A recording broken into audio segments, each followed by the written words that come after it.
नमस्कार। ऊर्जा का रूपांतरण ही सफलता का द्वार है। बिल्कुल सही।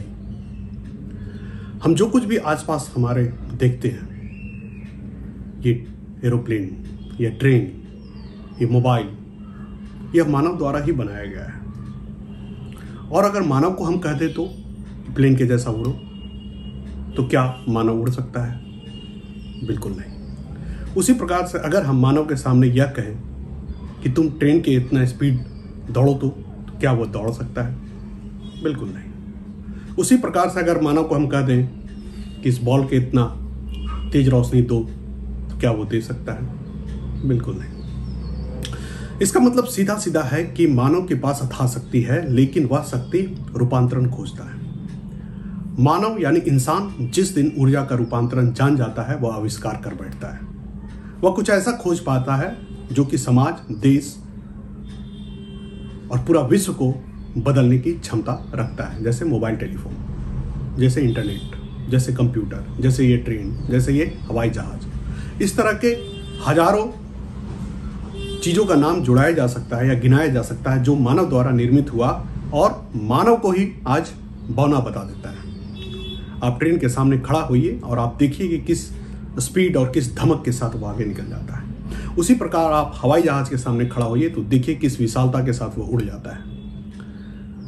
ये सब कुछ मुमकिन अगर नहीं हो पाता अगर मानव ऊर्जा का परिवर्तन नहीं जानता। ऊर्जा का परिवर्तन ना सिर्फ चमत्कार करवा सकता है, आविष्कार करवा सकता है, बल्कि सफलता के द्वार भी खोल सकता है।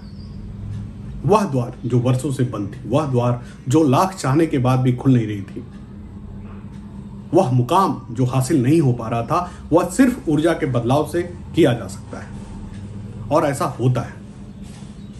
हम ऊर्जा का बदलाव करके ही कभी पिता बन जाते हैं, कभी प्रेमी बन जाते हैं, कभी टीचर बन जाते हैं, कभी रोड चलता हुआ एक बदमाश भी बन जाते हैं, और कभी जो मन आता है बनते हैं। ये सब हमारे ऊर्जा का परिवर्तन है। और ऐसा नहीं है कि ये सिर्फ हम करते हैं, प्रकृति भी करती है और हम प्रकृति का ही अंग है। सुबह होती है, शाम होती है, मौसम बदलते हैं, कभी धूल होती है, कभी सुखाड़ होती है, कभी बहुत बारिश होती है। ये सब क्या है? ऊर्जा का ही तो परिवर्तन है और प्रकृति करती है, और प्रकृति के द्वारा हम भी रचित हैं, तो हमें भी आना चाहिए।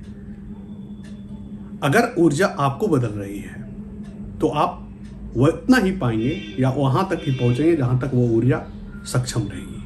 लेकिन ऊर्जा को आप बदलने में सक्षम होते हैं तो आप वहां तक जाएंगे जहां तक आप चाहते हैं। बस अंतर यही है। और ज्यादातर लोग जो प्राकृतिक ऊर्जा है, जो आसपास की ऊर्जा है, उससे प्रभावित होते हैं और वो जहां तक पहुंचा पाती है वहां तक खुश हो जाते हैं या असंतुष्ट भी होकर कुछ कर नहीं पाते हैं। लेकिन कुछ एक लोग, जो गिने चुने लोग आपको दिखते हैं, जिनको आप सुनते हैं, जिनको आप फॉलो करते हैं, वे लोग ऊर्जा का परिवर्तन जानते हैं, या वो जानते हैं कि कैसे ऊर्जा को बदला जाए। और एक बार ऊर्जा को बदलना आ गया तो फिर कोई मंजिल दूर नहीं, कोई सफलता असाध्य नहीं, कभी विकल्पों की कमी नहीं, और मनचाहा परिणाम हमेशा। अब इस ऊर्जा को कैसे बदला जाए? सवाल यह है कि वह क्या युक्ति है, क्या माध्यम है जिससे कि हम ऊर्जा को बदल पाएं और हम अपने अनुसार अपने परिणाम को तय कर पाएं। तो सबसे पहला जो इसमें रास्ता है वह धैर्य है। धैर्य सबसे बड़ा प्रकाष्ठा की चीज है, और धैर्य के आधार पर ही इतिहास, भूगोल और वर्तमान तय होता है। जिसमें धैर्य नहीं, वह फिर ऊर्जा को परिवर्तित नहीं कर सकता है। जितने भी तपस्याएं हुए हैं, जितने भी हठ योग या अलग अलग जिद हुआ है, वह धैर्य के आधार पे ही पूर्ति हुआ है। लगातार सतत प्रयास करने की क्षमता, लगातार लगे रहने का प्रयास है क्षमता, लगातार उस चीज को केंद्र में रखने की क्षमता। और यह तभी हो सकता है जब इंसान में धैर्य हो। हड़बड़ाहट में कुछ नहीं होता। हड़बड़ाहट में आप वही करेंगे जो आपके सामने होगा। धैर्य से आप उस मुकाम तक पहुंच जाएंगे जो कहीं से आपको अभी वर्तमान में ना दिख रहा होगा, ना समझ में आ रहा होगा, ना आपने करने की सोची भी होगी। धैर्य यानी हड़बड़ाहट नहीं, रोज मेहनत करना, दिशा और दशा को सही रखना, अपने प्रयास में ईमानदार रहना, और हड़बड़ाहट में, जैसे कि हम चाह रहे हैं कोई बड़ा प्रॉपर्टी खरीदें या बड़ा कुछ करें, उसके लिए ये नहीं कि आज ही पैसा खर्च करने लगे, जो 10 साल बाद का था और आज ही हमने पैसा खर्च कर दिया, तो फिर ये धैर्य खो दिया। धैर्य लंबे समय तक, यानी रोज अगर हम तिनका तिनका जोड़ेंगे तो एक दिन घोंसला बनेगा।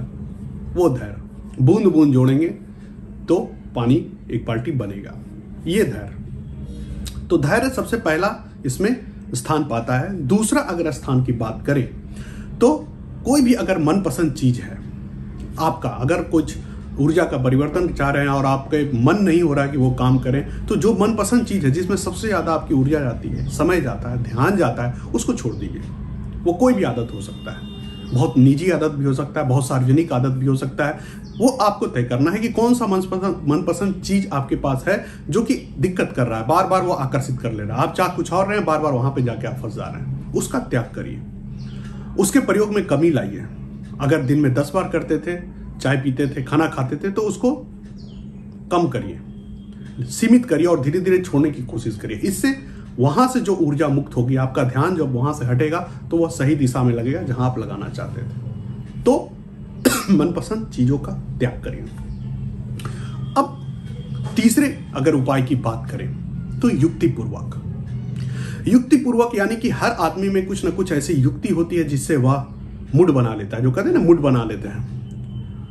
कई में योग होता है, कई में प्राणायाम होता है, कई में एक्सरसाइज होता है, कुछ लोग अच्छे फिल्म देखते हैं, कुछ लोग अच्छे गाना सुनते हैं, कुछ लोग किसी दोस्त से मिलकर होते हैं, कुछ लोग मंदिर जाके कर पाते हैं, कुछ लोग ध्यान करके कर पाते हैं, कुछ लोग ईश्वर को याद करके कर पाते हैं, कुछ लोग नहा के कर पाते हैं, कुछ लोग सुबह उठ के करते हैं, कुछ दोपहर में करते हैं, कुछ शाम में करते हैं, कुछ आधी रात में करते हैं। तो इसको कहते हैं युक्तिपूर्वक, यानी आपको खुद देखना है कि आप में क्या वो स्ट्रांग पॉइंट है जो कि आपको आगे लेके जा सकता है। यानी जो आपको करना है वह उस समय या उस परिस्थिति के बाद करना ज्यादा अच्छा है, जब आपका पूरा मनोयोग तैयार हो, पूरा मूड हो आपका कि नहीं अब हम कर सकते हैं। तो युक्तिपूर्वक भी धीरे धीरे हम ऊर्जा को बदलते हैं। और ऐसा होता है, कई आदमी को आदत होता है कि ये काम करना है तो पहले थोड़ा सा एक कप चाय दे दो या एक कप कॉफी दे दो, उसके बाद फिर मैं ये काम तुरंत कर दूंगा।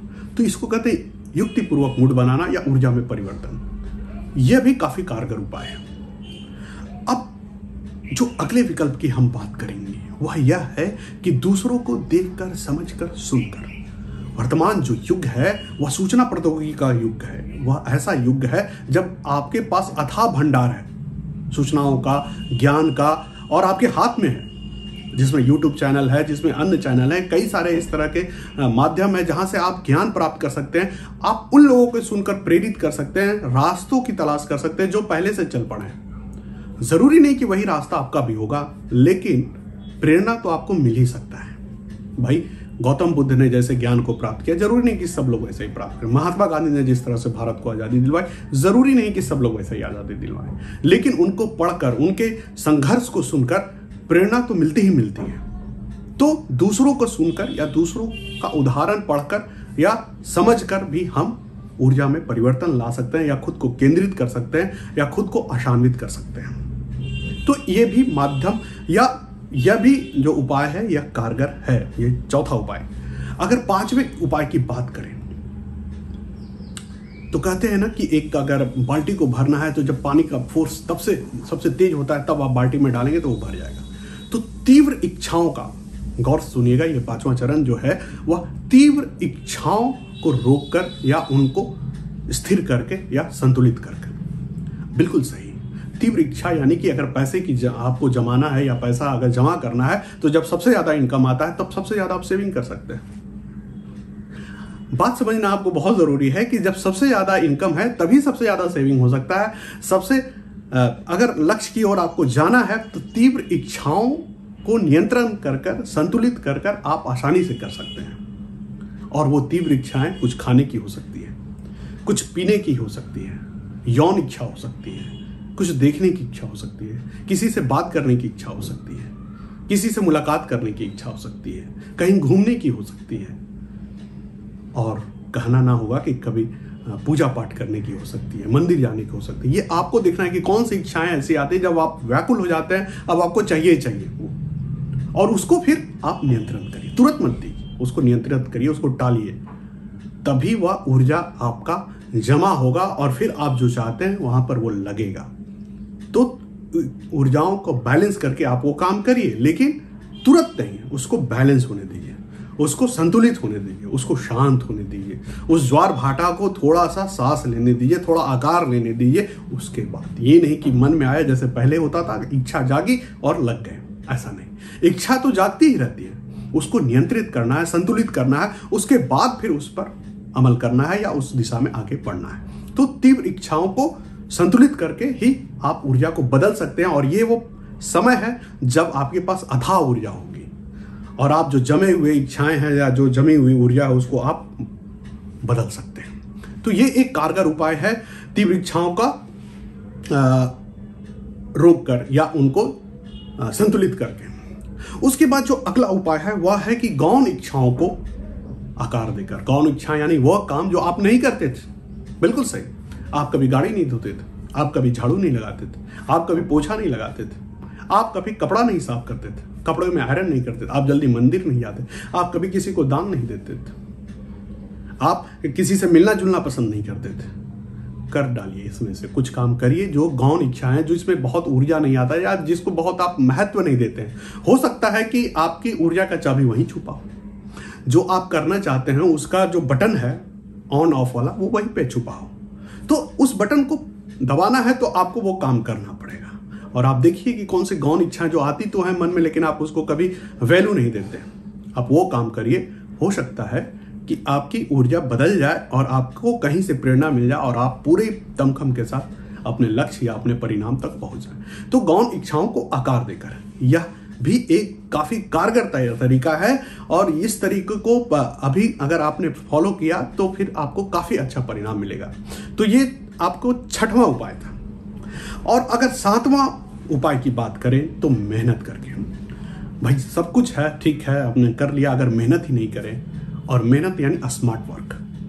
भाई मेहनत एक मजदूर भी करता है, एक रिक्शा वाला भी करता है, एक बोरा उठाने वाला भी करता है, लेकिन वह उतना अपने लिए तो कमा पाता है, लेकिन उसकी जो छवि है वो सार्वजनिक नहीं हो पाती है, उसकी पहुंच जो है वह फैल नहीं पाता है, या उसकी जो काम करने की जो क्षेत्रफल है वो बढ़ नहीं पाता। और एक मेहनत ऑफिस में लेकर जो निर्णय लेता है, एक साइन करता है, वो भी मेहनत, लेकिन दैट इज स्मार्ट मेहनत, स्मार्ट वर्क। स्मार्ट वर्क में बिलीव करिए। उसमें हो सकता है थोड़ा खर्च बढ़ जाए, हो सकता है और लोगों को जोड़ना पड़ जाए, लेकिन उससे आप मुकरिए मत, क्योंकि आपके आगे बढ़ने का वो रास्ता है। तो स्मार्ट मेहनत में विश्वास रखना चाहिए, उसमें आस्था रखनी चाहिए। इसलिए मेहनत, और जब आप मेहनत करेंगे तो मेहनत के साथ विश्वास का होना बहुत जरूरी है कि जो लोग मेरे साथ मेहनत कर रहे हैं, जिन लोगों से मैं संपर्क में हूं मेहनत में, वो अच्छे लोग हैं, उनके आधार पे ही मैं आगे बढ़ूंगा। अगर विश्वास नहीं होगा तो परिणाम आपके मन लायक नहीं होगा, या आप हमेशा शक में रहेंगे तो पूरा ऊर्जा के साथ आप काम नहीं करेंगे। 2 पार्टनर मिलकर बिजनेस किया, दोनों एक दूसरे पर अगर शक करता है तो बिजनेस आगे नहीं बढ़ सकती, क्योंकि दोनों पूरे दिल से नहीं काम करेगा। अगर विश्वास है तो पूरा दिल से करेगा। इसलिए जो 7वां स्टेज है या 7वां जो चरण है वह है विश्वास का चरण। विश्वास बहुत जरूरी है।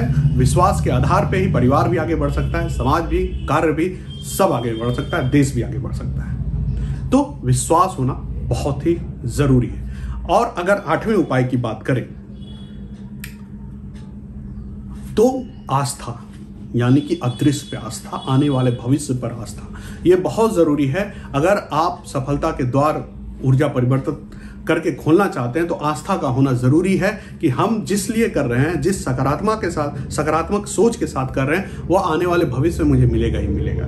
यह आस्था होना बहुत जरूरी है। अगर आस्था नहीं होगा तो फिर काम करने में लगन नहीं आएगी, वह मेहनत नहीं जागेगी, वह कहते हैं ना कि वह पागलपन नहीं जगेगा, वह तीव्र इच्छा शक्ति नहीं जगेगी काम में। वह तभी जाग सकती है जब आस्था होगा।